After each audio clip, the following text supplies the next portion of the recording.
ఎవరితో ఉంటారు, alliance partners కలకాలం కలిసి ఉంటారనేది ఏం లేదు. ఓకే. 2019లో టీడీపీ వెంట విత్ కాంగ్రెస్. ఎస్. ఈ 2024 వచ్చేటప్పుడు టీడీపీ వెంట విత్ బీజేపీ. 14లో బీజేపీ. రేపు 24/9లో ఏం జరుగుతుంది అనేది వాళ్ళు ఎవరు చెప్తారు? ఎవరు చెప్పలేరు. కాకపోతే ఇక్కడ మీరు అడిగిన దాంట్లో ఏంటంటే మామూలుగా 2 రీజనల్ పార్టీస్ బలంగా ఉన్న చోట ఇంకో 3వ రీజనల్ పార్టీ కానీ నేషనల్ పార్టీ కానీ ఇండివిజువల్గా వచ్చే ఛాన్స్ లేదు. ఈ 2 రీజనల్ పార్టీస్ బలంగా ఉన్నాయి. అంటే ఆంధ్రప్రదేశ్లో 2 బలంగా ఉన్నాయి, టీడీపీ, వైఎస్ఆర్సీపీ. ఆ 2 మధ్యలోనే పోటీ. ఎవరున్నా వాళ్ళతో జాయిన్ అవ్వాలి. ఎస్, కరెక్టే. అట్లానే నేషనల్ పాలిటిక్స్లో ఈ పర్టికులర్ 24 ఎలక్షన్స్లోనే 2 పార్టీల సిద్ధాంతమే తప్ప థర్డ్ పార్టీగా ఉన్న వాళ్ళందరూ వ్యానిష్ అయిపోయారు. Driving towards 2 party system Indian politics. ఏ రీజనల్ పార్టీ అయినా వాళ్ళతో అవ్వాల్సిందే, అయితే బీజేపీ ఆర్ కాంగ్రెస్. ఎస్, కరెక్టే.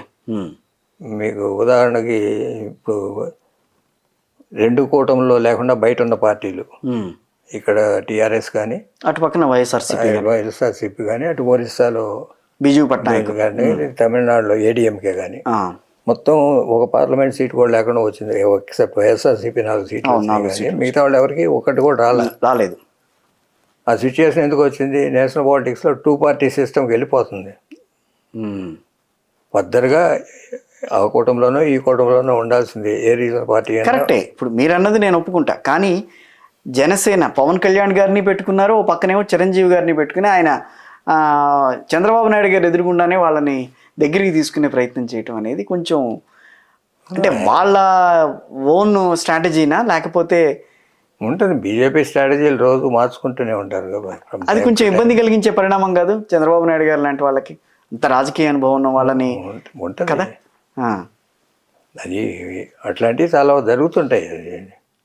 ఇప్పుడు మామూలుగా ఫార్చునేట్గా చంద్రబాబు నాయుడు గారికి ఏంటంటే ఆంధ్రాలో ఇంకోళ్ళ మీద డిపెండ్ అవ్వకల్లా. అది కరెక్ట్. అది 5 ఏళ్ళు ఇంకోళ్ళ మీద డిపెండ్ అవ్వకల్లా. ఎస్. సెంట్రల్లో BJP has to depend. Yes. Nitish Kumar లాగా రేపు ప్రత్యేక హోదా ఇవ్వాల్సిందే మన రాష్ట్రానికి కూడా అని అంటే తప్పదేమో పరిస్థితి బీజేపీకి. ఓకే. అందువల్ల మనకు రాష్ట్రానికి కావాల్సిన నిధుల వరకు తీసుకోవటమే పెట్టుకున్నారు తప్ప ఆయన వేరే యాంగిల్ పెట్టుకోలేదు. ఆయన ఏమన్నారు, ఢిల్లీ వెళ్ళి ఫస్ట్ మాట చెప్పింది, నేను ఎన్డీఏ అలయన్స్లో కంటెస్ట్ చేశాను, ఎన్డీఏ అలయన్స్తోనే ఉంటాను. అవును, కంటెస్ట్ చేశాను కాబట్టి ఉంటాను. ఇంకో మాట మాట్లాడలేదు కదా, నేను అది కావాలి ఇది కావాలని నేను ఎన్డీఏలో కంటెస్ట్ చేశాను, ఎన్డీఏలో ఉంటాను. అంటే అది స్టేట్స్మన్షిప్. అందుకే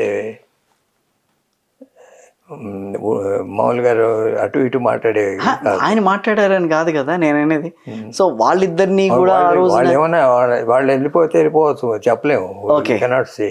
ఎస్. ప్రధాని సాక్షాత్తు దేశ ప్రధాని ఒక పక్కన ఒకళ్ళతో అలయన్స్ పెట్టుకుని మరో పక్కన వీళ్ళిద్దరిని కూడా ఆ రోజున ఆలింగనం చేసుకోవటం కానీ వాళ్ళని దగ్గర తీసుకోవటం కానీ అది కొంచెం చూసే వాళ్ళకి కొంచెం ఒక రకమైన అనుమానం క్రియేట్ చేస్తూ ఉంటుంది. టీడీపీ క్యాడర్లోనే కొంచెం అనుమానం ఉంటుంది.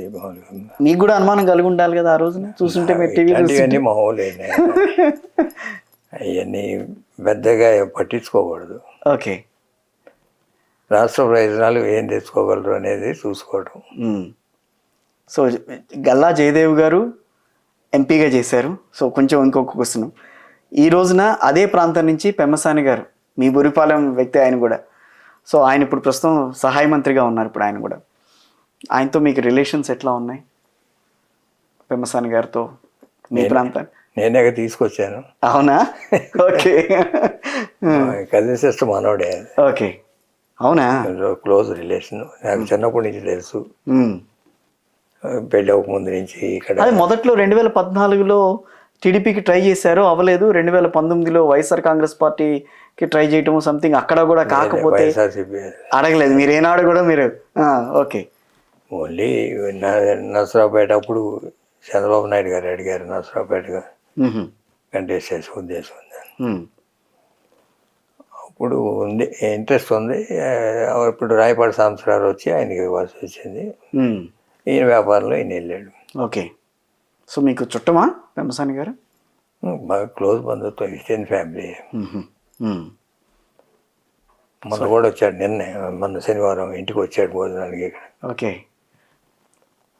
సో శనివారం ఇక్కడే ఉన్నాడు. మ్మ్. మ్మ్. నేనే బురిపాలలో ఇంట్రడ్యూస్ చేశాను ఆయన. ఓకే. నేను కూడా అంటే ఈయన చంద్రబాబు నాయుడు గారు అడిగారు, ఎట్టో అట్లా వాడిని కన్విన్స్ చేయండి. నేను అమెరికా వెళ్ళినప్పుడు డల్లాస్లో వాడి ఇంట్లోనే ఉన్నా ఒక 10 days. మ్మ్. అటు ఇటు ఊగిసలాడి చివరికి. సో రాజకీయాల్లోకి రావాలన్న ఆలోచన పెమ్మసాని గారికి క్రియేట్ చేసింది మీరా? రాజకీయాలకు వద్దామని ఎప్పటి నుంచో ఉంది, వాళ్ళ ఫాదర్ నుంచి ఉంది అది. ఆహా. మ్మ్. ఇప్పుడు కొంచెం వెల్ సెటిల్డ్, అది వదులుకొని ఇటు వద్దామా లేదా అటు ఇటు ఊగిసలాడారు. ఊగిసలాడితే నేను ఇంట్రెస్ట్ ఉంటేనే రా, లేకపోతే వద్దు. ఉండేటైతే ఒక 20 years ఇటు ఈ రాజకీయాలకు డైవర్ట్ అవుతాం. అవును. మ్మ్. అక్కడ వెల్ ఎస్టాబ్లిష్ కంపెనీ ఉంది, అది అవును. మ్మ్. Medical teacher. అవును, మెడికల్. అవును. Online coaching. అవును. మ్మ్. మంచి కంపెనీ, ఇండియాలో అమెరికాలో ఉన్న పెద్ద కంపెనీస్ అండి. అవును. నాకు సెకండ్ ఇంటర్వ్యూ అనుకుంటా, ఆయన ఇండియాకి వచ్చిన తర్వాత రాజకీయాల్లోకి వద్దామని అనుకున్న తర్వాత సెకండ్ ఇంటర్వ్యూ నాకు ఛానల్ తరపున నేను వెళ్ళాను. అప్పుడు ఆయన ఇంటిలో ఇంటర్వ్యూ చేసాం అనుకోండి. చెప్తాను. అమ్మాయి కూడా పెద్దవాడే, పర్వాలేదు.